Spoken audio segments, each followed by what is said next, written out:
तो अगर आप यूरोप जाने का सोच रहे हैं या स्पेशली इंग्लैंड जाने का सोच रहे हैं तो ये वीडियो पहले आपने देख लेनी है, फिर आपने फैसला करना है कि आपने यूके जाना है कि नहीं जाना। तो इंग्लैंड के अंदर पिछले एक हफ्ते से डेडली एहतजाज हो रहे हैं। फार राइट सपोर्टर्स मुसलमानों के खिलाफ, इंडियंस के खिलाफ और दूसरी आइडेंटिटीज़ के खिलाफ सरापा एहतजाज हैं, उनको अटैक्स कर रहे हैं। स्पेशली मुसलमानों के खिलाफ, स्पेशली मस्जिदों के खिलाफ जो है वो अटैक्स हो रहे हैं, उनके खिलाफ उनके ऊपर पथराव किया जा रहा है। ये सब जो है वो क्यों हो रहे हैं? फार राइट जो सपोर्टर्स हैं उनकी डिमांड्स क्या हैं, क्या चाहते हैं वो लोग, और आप अगर यूरोप जाने का सोच रहे हैं, इंग्लैंड जाने का सोच रहे हैं, तो क्या आपको जाना चाहिए या नहीं जाना चाहिए? इसी वीडियो के अंदर इन सारे सवालों के जवाब देंगे। तो इस वीडियो को आपने मुकम्मल तौर पे लाजमी देखना है। चैनल को लाजमी सब्सक्राइब कर दीजिएगा। अगर आप फेसबुक पे देख रहे हैं तो फॉलो लाजमी कर लीजिएगा। तो सबसे पहला सवाल ये है कि ये राइट्स, ये दंगे, ये फसाद, ये एहतजाज, ये प्रोटेस्ट हो क्यों रहे हैं? तो आपने पिछले दिनों एक वाकया सुना होगा कि यूके के अंदर एक यंग लड़के ने, तकरीबन जिसकी उम्र 17 साल थी, उसने तीन बच्चियों को जान से मार दिया।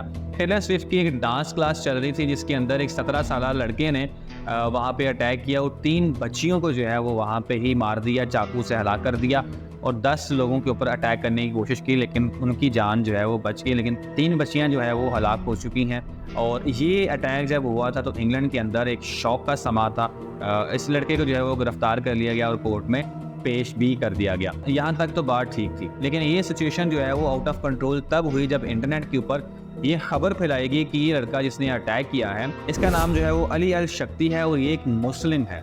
इंटरनेट के ऊपर ये खबर चलना थी कि फार राइट सपोर्टर्स को एक बहाना मिल गया और उन्होंने ये बात पिक की है, वो सड़कों पे आ गए। आगे वीडियो में आगे जाने से पहले मैं आपको ये बताना ज़रूरी समझता हूँ कि फार राइट सपोर्टर्स की डिमांड्स क्या हैं और फार राइट सपोर्टर्स जो है वो चाहते क्या। फार राइट सपोर्टर्स की जो डिमांड है वो है वाइट सुपरमेसी। उनकी डिमांड है कि इंग्लैंड जो है वो वाइट लोगों का है, गोरी चमड़ी का है।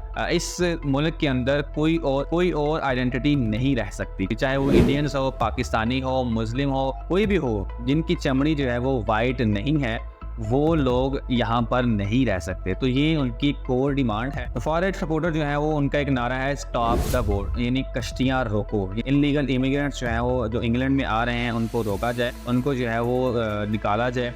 जो फार राइट सपोर्टर्स हैं वो नफरत करते हैं ब्राउन लोगों से, ब्लैक लोगों से, या जो भी लोग जो वाइट नहीं हैं, और ये समझते हैं कि जो दूसरी कौमें हैं वो टेररिस्ट हैं, इंग्लैंड में आके दंगा फसाद करते हैं, इंग्लैंड के आके टेररिज्म जो है वो फैलाते हैं। तो ये एक कोर सोच है फार राइट सपोर्टर्स की। अगर आप इंटरनेशनल पॉलिटिक्स फॉलो करते हैं तो यूरोप के अंदर फार राइट पार्टीज जो हैं वो आजकल इलेक्शंस जीत रही हैं। तो फार राइट सपोर्टर्स जो हैं वो 2 होटल्स को अटैक करते हैं जिनमें इमिग्रेंट्स जो है वो असाइलम सीख कर रहे थे, वहाँ पे रह रहे थे। वहाँ की खिड़कियों को जो है वो तोड़ा जाता है। पुलिस जो है वो वहाँ पे आती है, पुलिस के खिलाफ जो है वो वहाँ पे दंगा फसाद किया जाता है, उनके ऊपर पथराव किया जाता है, पेट्रोल बॉम्ब जो है वो फेंके जाते हैं, मस्जिदों के ऊपर अटैक किया जाता है, मस्जिदों को तोड़ा जा रहा है, मस्जिदों के ऊपर पत्थर जो है वो मारे जा रहे हैं। बस ये है कि जो फार राइट सपोर्टर्स हैं उन्होंने पूरा एक जो है वो नैरेटिव लॉन्च किया हुआ है मुसलमानों के खिलाफ और दूसरी आइडेंटिटीज़ के खिलाफ जो वाइट लोग नहीं हैं। इसी चीज़ को मद्देनज़र रखते हुए इंडिया, ऑस्ट्रेलिया, नाइजीरिया और मुख्तलिफ कंट्रीज़ ने अपने जो शहरी हैं उनको वार्न किया है कि वो अपने घरों में रहें, घरों से बाहर ना निकलें। तो यूके गवर्नमेंट ने इस इंसिडेंट के ऊपर काफ़ी लेट जो है वो रिएक्ट किया और अब जो है वो उन्होंने एक क्लैरिफिकेशन दी है कि जो 17 साल का लड़का जिसने 3 लड़कियों को कत्ल किया वो एक यूके का ही शहरी है, वो यूके में ही पैदा हुआ था। उसका नाम एक्जेल रुडाकबाना है। प्राइम मिनिस्टर का कहना है कि तमाम कम्युनिटीज़ जो इंग्लैंड में रहती हैं वो फेस हैं, उनको जो दंगे जो फेस कर रहे हैं उनमें इंशाल्लाह वो उनमें जो है वो बिल्कुल सेफ़ रहेंगी। तकरीबन 6000 पब्लिक ऑफिसर्स जो हैं वो उनको डिप्लॉय किया गया है और अभी तक जो है वो 400 से ज़्यादा लोग जो है वो अरेस्ट हो चुके हैं।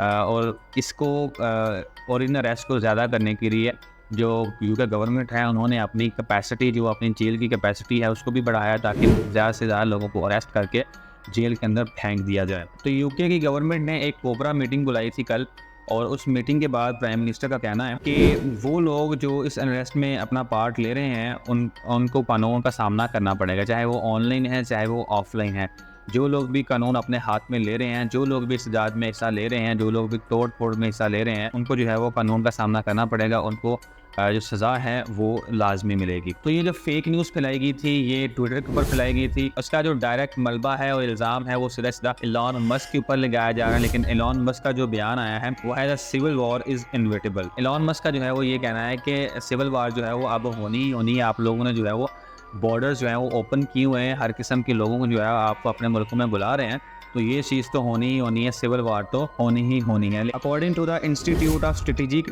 Dialogue, a think tank, by mid afternoon on July 30, the day after the attack, a false name circulated online for the alleged asylum seeker had received more than 30,000 mentions on X alone from more than 18,000 unique account. यानी इस खबर को फैलाने के लिए तकरीबन 18,000 accounts जो है वो इस्तेमाल किए गए हैं, जो कि फेक नामों के ऊपर बने हुए थे। और तकरीबन 30,000 मेंशन सिर्फ एच के ऊपर हुए, जो कि ट्विटर है। The false name attributed to the attacker was circulated originally but also recommended to user by platform algorithm. इनके 1800 लोगों ने क्या किया कि उस नाम को सर्कुलेट किया, यानी कि जिसका नाम एलेक्स था उसको जो है वो अली बना दिया, और मुस्लिम जो है वो बंदा बना के उसको शो किया, और कुछ जो है 18,000 अकाउंट्स ने उनको सर्कुलेट किया उसके बाद उसको पुश किया एक्स के एल्गोरिथम ने। पुलिस का ये कहना है कि हमने ये कंफर्म कर भी दिया था, लेकिन जो एक्स का एल्गोरिथम था उसने इसको मजीद पुश किया। तो एलॉन मस्क के रिस्पॉन्स के बाद UK home secretary Yvette Cooper का कहना है that is total disgrace and we can not carry on like this. इसके अलावा पीटर कायल जो इनकी साइंस एंड टेक्नोलॉजी के मिनिस्टर हैं, उन्होंने भी ये स्टेटमेंट दी है कि मेरी सोशल मीडिया कंपनीज के साथ जो है वो कन्वर्सेशन हो रही है, उनको ये पैगाम जो है वो दिया गया है कि इस चीज़ को आगे ना फैलाएं और प्रोपेगेंडा को जितना जल्दी हो सके स्टॉप किया जाए। अगर आप यूके में रहते हैं या फिर आप यूके जाना चाहते हैं, तो आपने ये चीज़ ख्याल रखनी है कि वहाँ पर जो फार राइट सपोर्टर्स हैं उनके जो सेंटिमेंट्स हैं वो ज़्यादा हो रहे हैं। यूरोप के अंदर जो फर्टिलिटी रेट है वो बिल्कुल कम हो रहा है, लोग जो हैं वो बच्चे पैदा नहीं कर रहे, और उनके जो बर्थ रेट है वो कम है, उनकी जो आबादी है वो कम हो रही है। और जो एशियंस हैं और जो वहाँ पे एशियंस हैं या मुसलमान लोग हैं, उनकी फर्टिलिटी ज़्यादा है, वो लोग जो हैं वो ज़्यादा बच्चे पैदा कर रहे हैं, उनकी आबादी जो है वो ज़्यादा हो रही है। ये लोग जो है वो इस चीज़ से डरते हैं कि आने वाले वक्तों में ये बाहर से आए हुए लोग हैं, इनकी आबादी जो है वो ज़्यादा हो जाएगी और ये इलेक्शंस को मैनिपुलेट करेंगे, और यही जो है वो इलेक्शंस को कंट्रोल किया करेंगे। और ये अब जो है वो साफ तौर पर नज़र आ रहा है कि यूरोप जो है वो अब बहुत जल्दी कोलैप्स करने वाला है, बहुत जल्दी जो है वो यूरोप के अंदर सिविल वॉर होने वाली है, या फिर जो है वो ये रशिया के साथ वॉर करेंगे, या फिर जो है वो इनके अपने अंदर सिविल वॉर जो है वो शुरू हो जाएगी फार राइट सपोर्टर्स के अंदर और दूसरी आइडेंटिटीज़ जो दूसरे मुल्कों से वहाँ पर रह रहे हैं। तो अगर आप यूरोप जाना चाह रहे हैं तो ये सोचकर लाजमी चाहिएगा कि वहाँ पर अब हालात जो हैं वो बहुत ख़राब होने वाले हैं। कमेंट सेक्शन में मुझे ज़रूर बताइएगा कि आपको अब यूके जाना चाहिए या नहीं जाना चाहिए। चैनल को सब्सक्राइब करना मत भूलिएगा। अगर आप फेसबुक पर देख रहे हैं तो चैनल को फॉलो लाजमी कर लीजिएगा। मिलते हैं इंशाल्लाह आपको नेक्स्ट वीडियो में। तब तक अपना बहुत सारा ख्याल रखिएगा। अल्लाह।